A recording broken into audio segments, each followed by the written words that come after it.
Saya amat menyokong usaha yang dibuat oleh Jabatan Kesihatan ini untuk kita sentiasa menjaga kesihatan kita.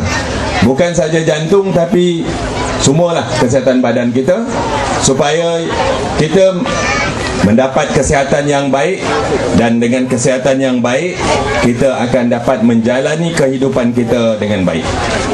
Pepatah Latin yang lama yang saya baca, saya dah dua dulu, ada mengatakan, iaitu kalau siapa-siapa yang pernah baca dulu, mens sana in corpore sano. Ini pepatah Latin, mens sana in corpore sano, iaitu badan yang sehat menjadikan otak yang cergas. Badan yang sehat, otak menjadi cergas. Jadi jagalah kesihatan, terutamanya kesihatan jantung kita. Dan mengikut statistik dalam negara kita, penyakit jantung adalah merupakan pembunuh nombor 1 kepada penduduk kita. Jadi tuan-tuan puan sekalian, mari kita sama-sama mengambil iktibar ini, kerana penyakit jantung ini boleh kita elakkan. Dia bukan penyakit berjangkit, dia penyakit kita cari sendiri. Penyakit disebabkan oleh kita punya amalan kehidupan seharian kita, menyebabkan kita sakit jantung. Jantung ini merupakan pam untuk mengepam darah kita seluruh badan kita, tuan-tuan puan sekalian. Kalau pam ni rusak, dia macam jabatan bekalan air lah. Pam bekalan air tak ada, seluruh mambau tak ada air. Parah kita. Jadi pam ni nak kena jaga. Allah Ta'ala tu menjadikan jantung pula satu je, yang lain-lain semua dua. Telinga dua, mata dua, hidung dua lubang, paru-paru dua, buah pinggang dua, semua dua. Jantung je satu. Jagalah yang satu ni, supaya kita hidup dalam keadaan sehat.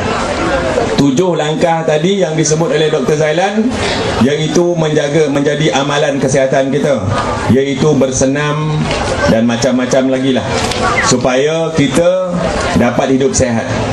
Merokok salah satu daripadanya. Berhenti, Hilmi berhenti rokok.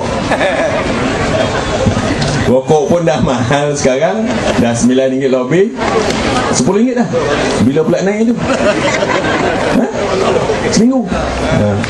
Kalau saya Menteri Kesihatan, saya naik RM20. Jaga badan muka. Naik RM10 pun, tapi dia bagi pula rokok seluduk. Macam-macam lah. Jadi berhenti merokok.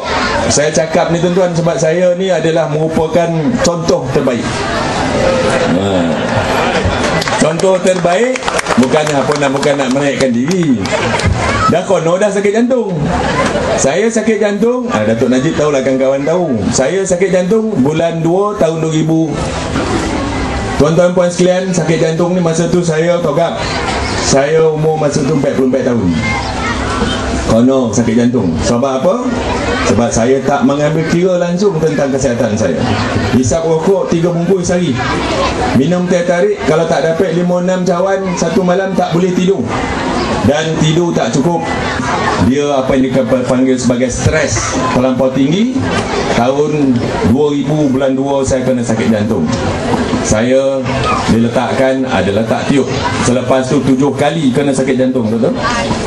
7 tiup di salur darah yang sama sebelah kanan saya, arteri yang kanan. 7, sekarang dah 7. Jadi saya ada 7 tiup, tuan-tuan. 7 pemotong dalam jantung saya ni, tuan-tuan jangan main-main dengan saya. Ini bionic man. Ada 7 bosi dalam jantung saya. Jadi itulah, ini umur panjang. Banyak juga orang yang kadang-kadang tak sempat sampai ke hospital. Jadi sakit jantung ni tuan-tuan boleh kita elakkan kalau kita mengamalkan amalan kehidupan ataupun hidup yang sehat. Mari kita seperti yang disebut 7 langkah tadi, mengamalkan cara hidup sehat. Jangan hisap rokok, jangan stres, jangan kita orang kata macam-macam lagi lah amalan-amalan yang boleh memberikan kesihatan yang elok. Banyak orang tak memerlukan, ataupun orang yang tidak menjaga kesihatan, duduk diam-diam, tak bersenam dan tak buat apa-apa. Ini berbahaya, kerana dari segi kesihatan kita perlu untuk kita bersenam, dan juga kita perlu untuk mengalirkan darah kita dengan baik. Jadi tuan-tuan puan sekalian, mari kita bersama-sama mengelakkan diri kita daripada diserang oleh penyakit jantung. Mari kita sama-sama menjaga kesihatan kita, kerana menjaga kesihatan adalah salah satu yang dituntut juga dalam agama. Kita mesti jaga kesihatan kita, jaga kesihatan keluarga kita, keselamatan diri dan juga keselamatan keluarga kita, kerana ia akan mendatangkan ataupun akan menjadikan kita sebagai individu dan ahli masyarakat yang sehat. Kesihatan amat penting. Walaupun kerajaan mengeluarkan belanja berbilion-bilion dalam perbelanjaan tahunan dan juga rancangan-rancangan Malaysia seperti rancangan Malaysia ke-9 dan ke-10 ini, tuan-tuan, tetapi tidak bermakna pula kita bina klinik-klinik. Tahun ini rancangan Malaysia ke-9 kita bina 4 klinik. 4 ya, klinik kesihatan di Negeri Sembilan. 1 klinik di Senawang dah siap, klinik Sikamat dalam pembinaan, klinik Seremban dah siap, dan klinik Lukut dalam pembinaan. Dan juga kita membesarkan kita punya Hospital Tunku Jaafar. Ada dia punya wad rawatan harian untuk orang yang datang yang tak masuk wad. Yang depan yang sedang siap sekarang itu akan dijadikan sebagai wad rawatan harian. Dan kita juga buat macam-macam kelengkapan baru.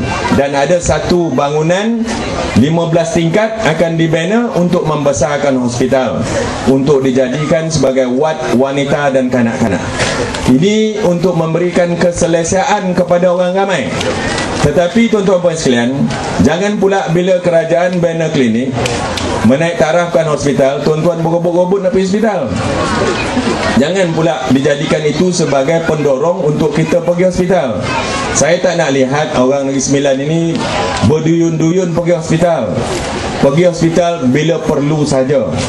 Sekurang-kurangnya penyakit yang tidak berjangkit seperti penyakit jantung, kencing manis ini perlu kita sendiri yang ambil perhatian supaya kita dapat elakkan penyakit-penyakit macam ini. Penyakit-penyakit macam ini, bak kata pepatah orang tua-tua, sakit berpunca, mati bersabab. Dia penyakit dia tak berpunca dah, ada punca Apa sebab dia tu? Sebab apa? Selak sakit, apa tak sakit lomang sebatang ditolan sakit berpunca, mati bersabab. Sebab apa? Sebab macam-macam lah. Dia tak jaga kesihatan. Jaga kesihatan. Jaga kesihatan kita supaya kita menjadi orang yang sehat. Kerajaan mengeluarkan belanja banyak, tuan-tuan puan sekalian, untuk menjaga tahap kesihatan, baik dari segi pembangunan fizikal, membuat klinik-klinik, membuat hospital-hospital, dan juga pembangunan perbelanjaan, mengeluarkan belanja untuk menjaga pesakit-pesakit di negara kita. Banyak belanja, tuan-tuan. Subsidi yang dikeluar oleh kerajaan banyak. Kalau tuan-tuan tak percaya, sakit yang sama tuan-tuan pergi beli ubek dekat pergi STJ, Hospital Tunku Jaafar, dan ubek yang sama tuan-tuan pergi ke Columbia ataupun ke Hospital Pakar. Tuan-tuan tengoklah berapa beza dia. Tuan-tuan pergilah. Itulah banyaknya subsidi ataupun pertolongan bantuan yang dibagi oleh kerajaan kepada rakyat Malaysia. Saya berharap supaya beban kerajaan menanggung bil-bil ataupun perbelanjaan kesihatan tahunan ini dapat kita kurangkan dengan rakyat Malaysia bersama-sama berusaha untuk menjaga kesihatan kita. Jaga kesihatan ini bukan kerana orang lain, tuan-tuan. Jaga kesihatan untuk diri kita sendiri, untuk keluarga kita. Kalau kita sebagai ayah, sebagai seorang yang menjadi pencari mata pencarian utama dalam keluarga, tanggungjawab kita selain daripada mencari kita punya rezeki untuk keluarga, tanggungjawab kita juga ialah untuk sentiasa sehat, untuk kita terus menjadi sebagai tonggak kepada keluarga kita. Apa akan jadi kalau kita sebagai tonggak utama keluarga tapi kita sakit, badan kita tidak sehat, kita kena kencing manis, kita kena sakit jantung dan macam-macam lagi. Ia akan mengganggu dan mengakibatkan keluarga kita menderita kerana tempat pergantungannya dah tak ada lagi. Kita sebagai pencari rezeki utama dah tak sekuat ataupun tak secergas masa dulu. Jadi marilah sama-sama ambil iktibar, tuan-tuan dan puan-puan sekalian. Sakit yang tidak berjangkit seperti sakit jantung ini ataupun sakit kencing manis dan yang lain-lain boleh kita elakkan dengan kita mengamalkan cara hidup yang sehat. mengamalkan cara hidup yang boleh memberikan kesihatan yang baik kepada kita. Jangan stres-stres. Kita buat macam mana? Kalau kita orang kata ada kemahuan kita boleh buat, kita bukan tak boleh buat. InsyaAllah kita boleh buat. Dan kita harap supaya yang penting di Negeri Sembilan, saya nak lihat rakyat Negeri Sembilan ini hidup dalam keadaan aman, sejahtera dan ceria. Semua NGO ceria buat kerja. Jabatan-jabatan kerajaan ceria untuk kita sama-sama mencapai matlamat kita untuk menjadikan wawasan Negeri Sembilan tercapai dengan baik. Jadi itulah saja tuan-tuan dan puan sekalian di Mambau ini. Alhamdulillah, saya harapkan supaya tuan-tuan dan puan sekalian hidup dalam keadaan yang ceria. Kalau ada apa-apa masalah, bagi tahu saya, bagi tahu cepat. Saya pastikan supaya permasalahan tuan-tuan dan puan sekalian di kawasan Mambau ini akan dapat kita selesaikan dengan segera dan secepat mungkin. Dan saya ingin mengucapkan tahniah kepada kepimpinan di peringkat kampung, 5 buah kampung yang sama-sama turut serta untuk menjayakan majlis pada pagi ini, iaitu menyambut Hari Jantung Sedunia. Mari tuan-tuan puan sekalian kita sahut seruan kerajaan. Mari tuan-tuan, bukan saja untuk kita menyahut seruan kerajaan, tetapi untuk kita menjaga kesihatan kita supaya kesihatan kita sentiasa baik dan kita hidup dalam keadaan sehat dan boleh menjalankan kegiatan harian dengan terbaik yang mungkin. Itu sajalah yang nak saya sampaikan. Terima kasih sekali lagi yang berbahagia Datin Dr. Zailan dan seluruh kepimpinannya, Jabatan Kesihatan Negeri Sembilan dan daerah Seremban terutamanya, dan juga kepada kepimpinan peringkat Angkau Umbi yang bersama-sama pada pagi ini daripada pagi sampailah ke petang. Jadi tuan-tuan puan sekalian, itu saja. Sekali lagi saya ucap terima kasih. Saya sudahi dengan saya rasmikan majlis sambutan Hari Jantung Sedunia peringkat Negeri Sembilan ini dengan lafaz Bismillahirrahmanirrahim. Wassalamualaikum warahmatullahi wabarakatuh.